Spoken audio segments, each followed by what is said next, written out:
বাড়িতে আরো কড়া রাজ্য বেনিয়ম রুখতে আবেদনকারীদের তালিকা যাচাইয়ে এবার ৬ দফায় নজরদারি নির্দেশ দিল নবান্ন। তালিকা চূড়ান্ত করার ডেডলাইন ৩০শে নভেম্বর।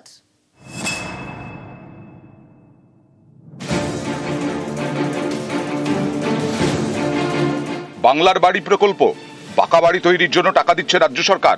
প্রথম দফায় টাকা দেওয়ার কাজ শেষ, এবার দ্বিতীয় দফায় ১৬ লক্ষ উপভোক্তাকে বাড়ি দিতে চায় রাজ্য। এবছরের ডিসেম্বরের মধ্যে প্রথম কিস্তির টাকা দেওয়ার টার্গেট। তার আগে তালিকা তৈরি নিয়ে সতর্ক নবান্ন, কারণ প্রথম দফায় তালিকা নিয়ে উঠেছে নানা অভিযোগ। কোথাও একজনের টাকা অন্যের ব্যাংক অ্যাকাউন্টে ঢুকেছে, কোথাও আবার পাকা বাড়ির মালিক হয়েও বাংলার বাড়ি প্রকল্পে নাম। এ নিয়ে রাজনৈতিক চাপানুতরও হয়। এই সব ঘটনা রুখতে এবার গাইডলাইন বেঁধে দিল নবান্ন।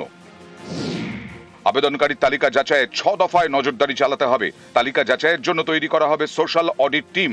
এছাড়াও মোবাইল ফোন অ্যাপের মাধ্যমেও ক্রস ভেরিফিকেশন হবে। থানার ওসি, আইসি এবং রাজ্য স্তরের মনিটরিং দল তালিকা যাচাই করবেন। তালিকার অন্তত ১৫% বিডিও বা জয়েন্ট বিডিওকে যাচাই করতে হবে। জেলা শাসক, বিডিও, এসডিও অফিসেও অভিযোগ জানানো যাবে। কেউ অভিযোগ জানালে ৫ দিনের মধ্যে নিষ্পত্তি করতে হবে। এছাড়াও জেলা শাসকদের কাছে পাঠানো গাইডলাইনে বলা হয়েছে আবাসের তালিকা টাঙাতে হবে গ্রাম পঞ্চায়েত অফিসে। সেই তালিকা নিয়ে কোনো অভিযোগ থাকলে বাসিন্দারা অভিযোগ জানাতে পারবেন নবান্ন টোল ফ্রি নাম্বারে।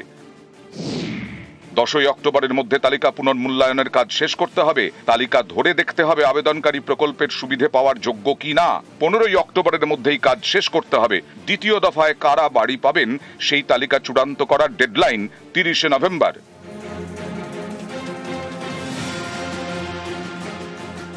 বাংলার বাড়ি নিয়ে নানান সময় নানান অভিযোগ উঠেছে, আর সেই কারণে প্রথম দফার চেয়ে এবার দ্বিতীয় দফায় আরও কড়াকড়ি নজরদারি সিদ্ধান্ত নিল নবান্ন।